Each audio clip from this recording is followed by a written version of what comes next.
Well, like mother, like daughter. It's usually an endearing phrase, but in Helen and Sophie's case, it's quite the opposite. The first time we caught up with Helen was almost 30 years ago, busted for running a sophisticated love scam that drained the life savings of lonely men. Now police say she's up to her old tricks, and this time she's got a new recruit. It was very well put together, very well. And I wasn't the only goose. So how much money did you send her all up? All up 42,000. That's a lot of money. Yes. Looking for love, but landing straight into a trap. If you're having deja vu right now, that's because we've seen this trick before. I've been let down. It's not right what they're doing to people. So we approached Helen Dmitrievsky about these allegations. Almost 30 years later, Helen Dmitrievsky is still trying to hide from questions about her scamming habits. Helen, are you up to your old tricks again, this time recruiting your own daughter? It's a family business. Yeah, they're handing it down. Lex wants nothing more than that special someone to share the rest of his life with. It gets lonely in his caravan out at Toowoomba, 2 hours west of Brisbane. Yes, I had a wonderful wife. She was, as I said, an angel, and for 30 years, but she'd passed on, and I was looking for somebody to continue on my life with. That's when the 77-year-old stumbled across an ad in his local newspaper, apparently from a woman looking for a soulmate. New to the area, widow of 6 years, 50 years old, open to any age, slim build. Well, of course, I'm a lover, and I do love having a special person in my life, and this could have been the start of something new. So he dialed the number, but he says the lady on the line claimed to work for a dating agency. A lady answered the phone whose name was Jacqueline, and after some conversation she said to me that, look, I think I have the perfect lady for you. And who was the perfect lady? Well, this was Kate. We started texting, and almost everything we did was by text. Well, she seemed to have all the personality and all of the nice and interesting things that I would be looking for. And when did money come into this? Well, it started off that I had to pay a fee because they were an agency of $6,500. And Lex was soon swindled even more by this mystery Kate.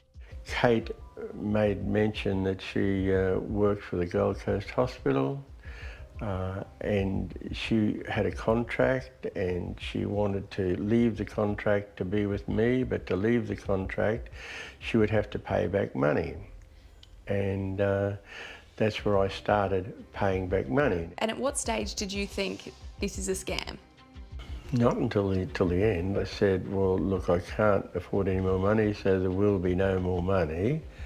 And at that point, our relationship stopped, and that was the end of it. But there was no Kate, and police allege mother-daughter duo Sophie and Helen Dmitrievsky were behind the dodgy dating agency. They looked like normal, decent, attractive enough people, and I was stunned to think that people that looked to be of that calibre would want to do this sort of thing. Lex's $42,000 down the drain is just the tip of the iceberg.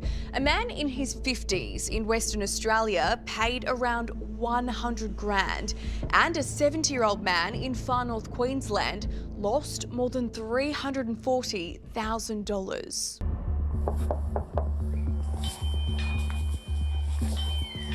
And when police raided Helen and Sophie's homes on the Gold Coast, they were living comfortably. Large sums of cash. There you go. Yeah. Detective Sergeant Matt Hogan's team found wads of cash and lists of names with dollar amounts beside them. They make people believe that they're investing in a future. They're not just throwing money down the drain that they're never going to see. You're under arrest for fraud. Sophie and Helen, did you prey on old, lonely men?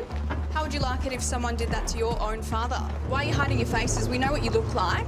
How does it feel knowing that this isn't Helen's first rodeo?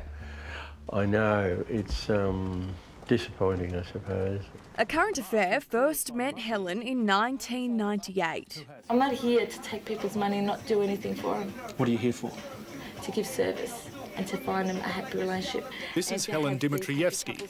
With husband Jim, she runs an introduction agency, TLC Consulting Services. The court found 11 clients paid more than $1.1 million and got nothing in return. If they're not happy in their service or they're not getting the right service, okay, we'll suggest that they should upgrade their membership. It's their choice.